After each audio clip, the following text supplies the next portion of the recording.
Izstāstiet lūdzu par vēža stadijām un cik lielām jābūt bailēm par dzīvību katrā no tām.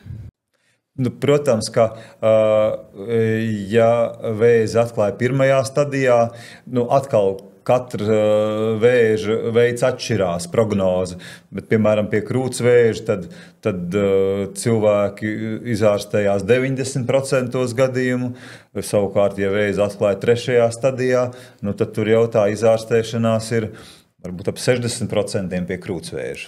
Un, piemēram, ja mana māte ir cietusi no vēža, nav obligāti arī par krūtsvēzi, bet vienkārši ir cietusi no vēža, vai man obligāti būs arī vēzis? Noteikti nē. Bet skaidrs, ka tīri statistiski tas risks ir augstāks. Jānoprecizē, vai mammai vienīgajai ir bijis ģimenē vēzis, varbūt ir vēl kādam asinsradiniekam, varbūt mammas māsai vai mammas mammai. Ja tādi gadījumi ir vairāk, vai sevišķi, ja viņi ir gados jauniem cilvēkiem, jaunākiem par 50 gadiem, tad būtu jādodās vai pie onkologa vai pie klīniskā ģenētiķa un jāpārunā, vai nav nepieciešams veikt kādus ģenētiskus izmeklējumus. Kas ir ģenētiskā mantojuma iezīme? Kas ir ģēna mutācija? Kā to noskaidrot? Kādas ģēna mutācijas var izraisīt vēzi? Pamatā jau tas, kā mēs varam sākt domāt, vai nav kaut kāda pārmantota riski, ir tad, ja ir bijuši vairāki gadījumi ģimenē, un sevišķi gados jauniem cilvēkiem.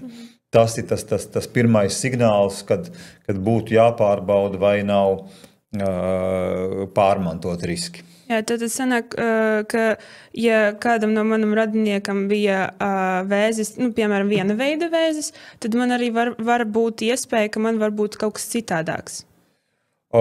Protams, nav jāsaprot, ka onkoloģija ir daudz un dažādi vēža veidi. Katru gadu Latvijā, apmēram 10–11 tūkstoši saslimst ar dažādām ļaundabīgiem audzējiem. Ja? Un katrā šī audzēja gadījumā jau tur kaut kādi ierosinātāji var atšķirties, kombinēties, tad tur mums jārunā par katru to situāciju atsevišķi.